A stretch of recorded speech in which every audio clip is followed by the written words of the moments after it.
When you verify a corrective action, make sure you always use a graph. Hi, I'm Anthony Clyne and welcome to this episode of TXM TV.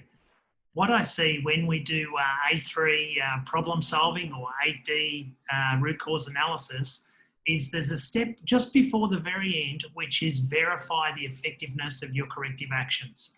And too many times I see lists of the verification is simply to check that the corrective actions were implemented.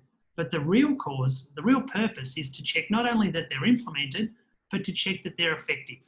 And often they're a technical or a physical type of task that has an outcome. And so draw a graph and count those outcomes. Sometimes that's a little bit difficult because the frequency is so low or the volume is low.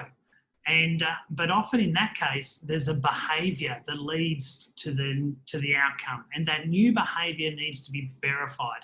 And so it's a much better idea to even draw a graph saying for a number of iterations of the new behaviour that yes, we're doing the new behaviour. And psychologists, they reckon 20 to 30 times. So if you want a new behaviour to go from consciousness to subconsciousness, practice it 25 times and it's got a much better chance of being there.